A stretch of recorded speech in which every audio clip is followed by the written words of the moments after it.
Hello everyone, welcome back to my channel the integrated GS. This is sir Luwang. ठीक है, आज का जो लेक्चर होगा वो लेक्चर नंबर 3 होगा और आज का जो लेक्चर होगा वो बेसिकली सुपरपोजिशन प्रिंसिपल के ऊपर होगा। इसके बाद हम लोग आज थोड़ा सा इलेक्ट्रिक फील्ड क्या होता है और इलेक्ट्रिक फील्ड इंटेंसिटी क्या होता है इसके बारे में भी हम लोग आज जानने वाला है। ठीक है, so stick to the video. ठीक है, and do watch it everything, बहुत इंपॉर्टेंट है। ठीक है ना। और हाँ, अगर आप लोगों ने अभी तक सब्सक्राइब नहीं किया, please go and subscribe it. Alright, okay, so now see here, let's begin with the superposition principle now.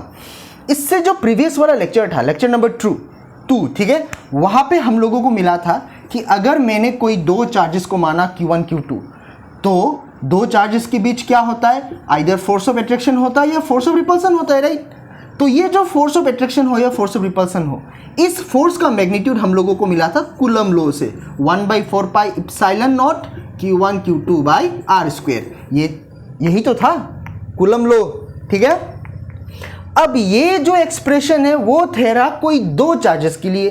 दो चार्जेस जब आपस में इंटरेक्ट कर रहा होता है तो कितना फोर्स एक्ट होता है, वो चीज हम लोगों को मिला कूलम लॉ से। अब आप सोच के देखिए कि मान लीजिए हमारे पास एक सिस्टम ऑफ चार्जेस है, सिस्टम जहां पर सिर्फ दो चार्जेस नहीं n नंबर ऑफ चार्जेस है, तब टोटल फोर्स क्या होता।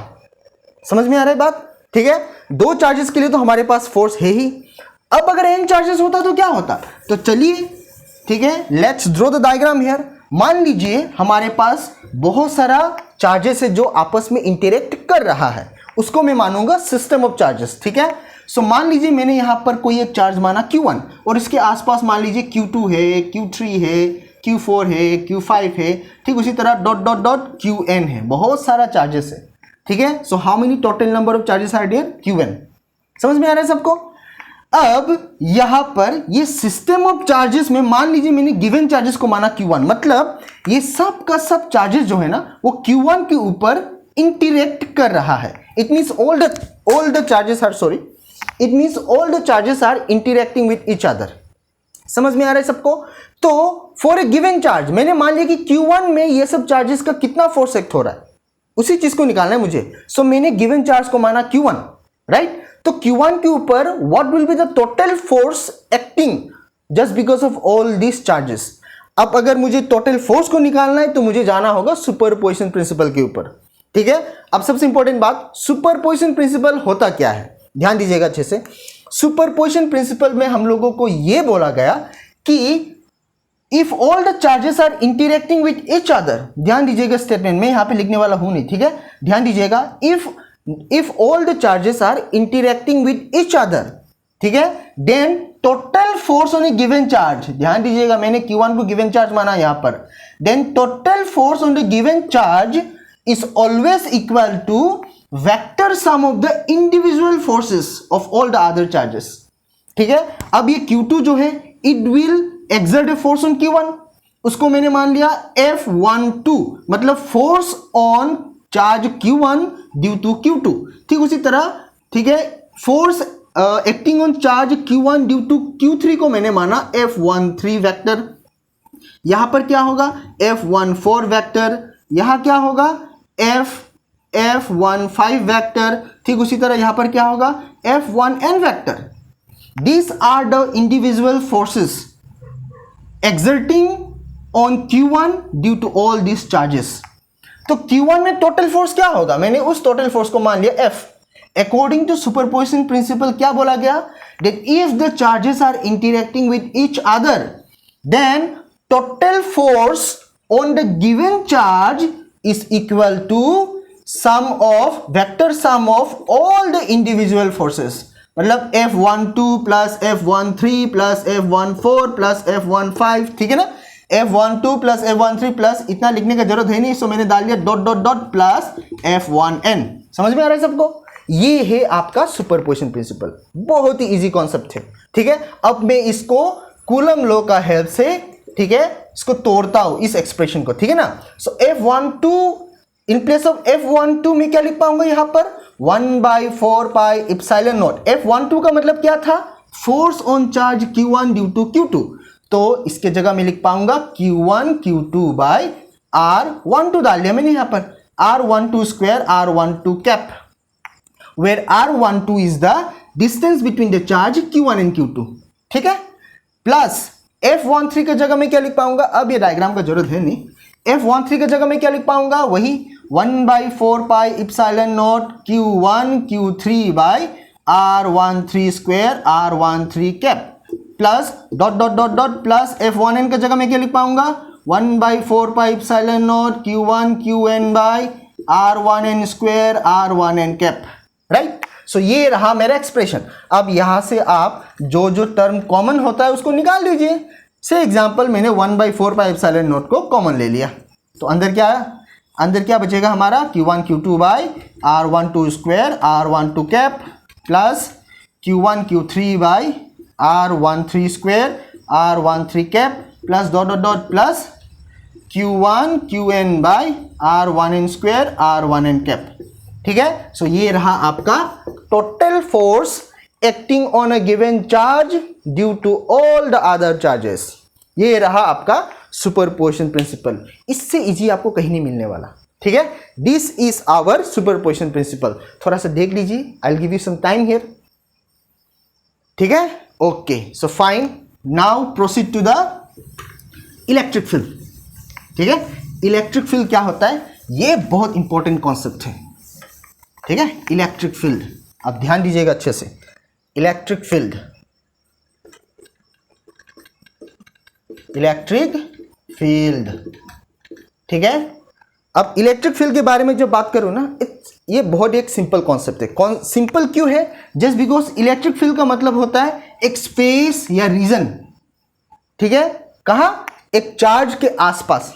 जैसे कि मान लीजिए मैंने यहां पर कहीं एक पॉजिटिव चार्ज को मान लिया, तो अगर ये चार्ज पॉजिटिव है, ठीक है, तो उसके आसपास आपको एक रीजन मिलेगा, स्पेस मिलेगा, दिस इज ए रीजन, ठीक है।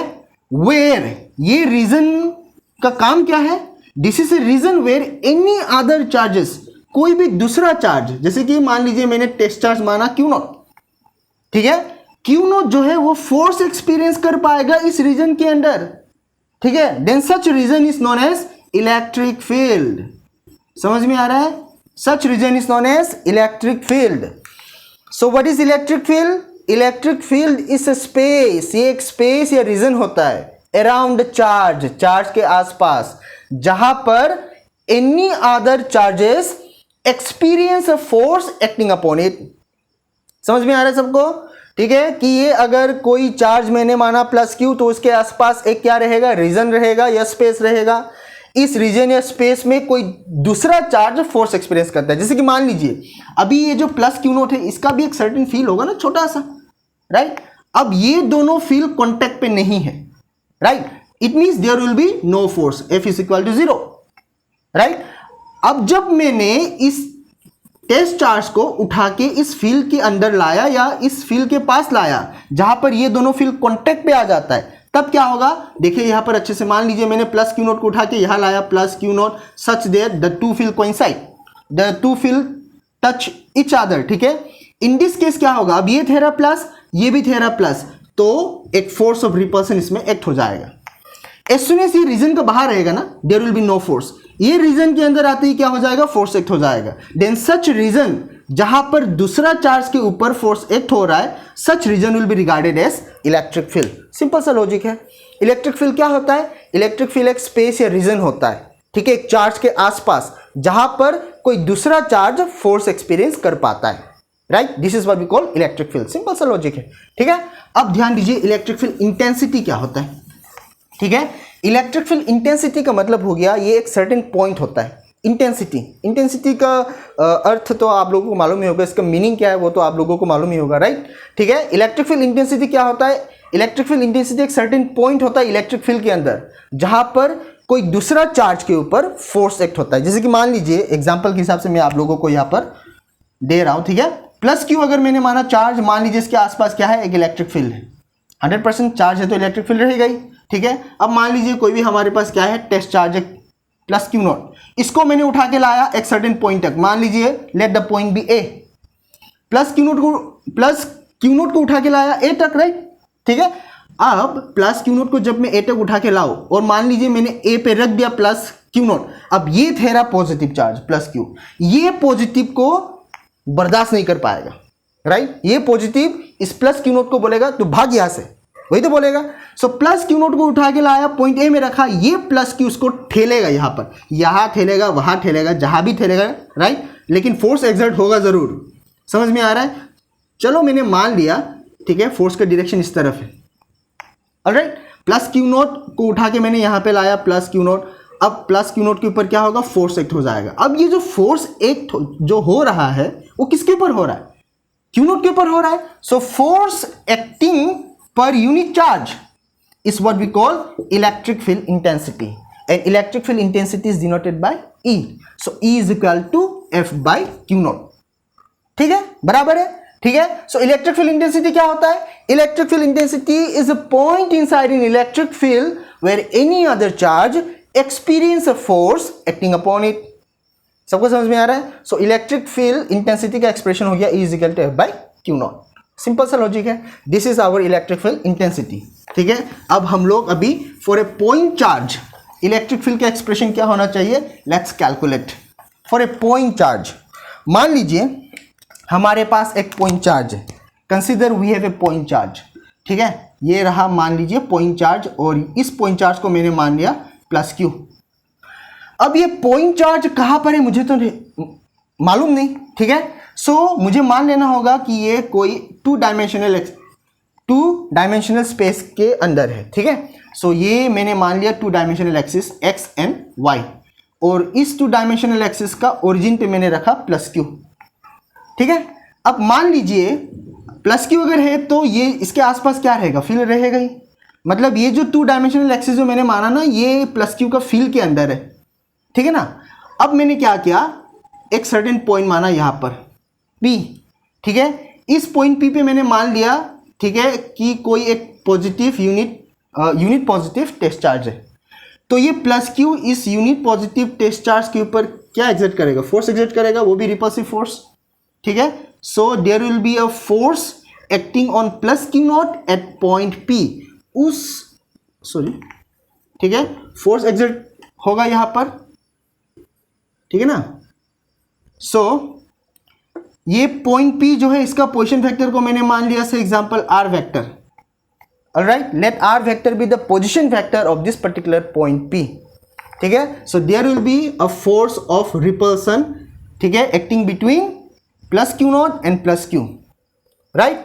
सो ये था मेरा पॉइंट चार्ज। सो इसका एक्सप्रेशन क्या होना चाहिए, हम लोगों को अच्छे से मालूम है कि फोर्स का value according to coulomb law it should be 1/4 pi epsilon not, ठीक है, क्यू नॉट, क्योंकि दो चार्जेस हमारे पास है ना, एक चार्जेस को मैंने क्यू नॉट माना और एक को मैंने माना प्लस क्यू नॉट बाई क्या मिला, आर स्क्वेयर, ठीक है। और इस तरफ जो यूनिट वेक्टर है उसको मैंने मान लिया R cap. So here I will be getting R cap, alright, ठीक है। सो ये एक्सप्रेशन हम लोगों को मिला कूलम लॉ से, why, because there is a force of repulsion acting between plus Q naught and plus Q. ये दो चार्जेस के बीच जो फोर्स होगा ना, उसको मैंने मान लिया F is equal to 1/4 pi epsilon naught Q naught by are square are cap, ठीक है। अब मुझे निकालना है electric field due to a point charge. So what will be the value of electric field, electric field मैं लिख पाऊंगा limits, ठीक है ना। लिमिट ऑफ क्या होगा इसमें आपका आ जाएगा F बाई आर, आपका आ जाएगा F by Q not, force per unit charge ना, और यहाँ पे लिखना होगा क्यू नॉट टेंस टू 0, ठीक है। और सिंपली अगर आप लोगों को यहाँ पर जानना है ना, you need not to put any limits. अभी जो इलेक्ट्रिक फील्ड का एक्सप्रेशन मिला था E इज इक्वल टू, मैं लिख पाऊंगा F vector by Q not, simple, ठीक है। सिंपल वे में आप ये लिख पाएंगे, इक्वल टू F वेक्टर का जगह मैं क्या लिख पाऊंगा, 1/4 pi epsilon naught Q naught by are square are cap whole divided by Q naught है, यहाँ पर मैंने मान लिया क्यू नॉट यहाँ पर क्या हो गया, कैंसिल हो गया, ठीक है। So I will be getting 1/4 pi epsilon naught q by are square are cap, ठीक है। सो फाइनली मुझे मिला electric field due to a point charge is equal to 1/4 pi epsilon naught q by are square are cap. ये रहा electric field due to a point charge, simple सा logic है, ठीक है। सो हम लोगों को बेसिकली यहाँ पर मिला इलेक्ट्रिक फील्ड क्या होता है, सुपरपोजिशन प्रिंसिपल के बारे में हम लोगों ने स्टडी किया, इलेक्ट्रिक फील्ड इंटेंसिटी क्या होता है ये भी हम लोगों ने जान लिया, ऑलराइट, ठीक है। और उसके साथ साथ हम लोगों ने electric field due to a point charge क्या होता है उसके बारे में भी हम लोगों ने जान लिया, ठीक है। सो आज का जो टॉपिक है वो इसके ऊपर ही डिपेंडेंट होगा। नेक्स्ट वीडियो पे मैं आप लोगों के पास, ठीक है, अलग से टॉपिक लेके आऊँगा। The topic like dipole, electric dipole क्या होता है, ठीक है। आज का जो लेक्चर है वो इसकी यहाँ पर ही क्या होता है, ख़त्म हो जाता है, राइट। नेक्स्ट लेक्चर पे मैं आप लोगों के पास डाइपोल के बारे में, डाइपोल का जो कॉन्सेप्ट होता है ना, इसके बारे में लेके आऊँगा, ठीक है। So till then subscribe it, like it and share everyone. Thank you, bye bye.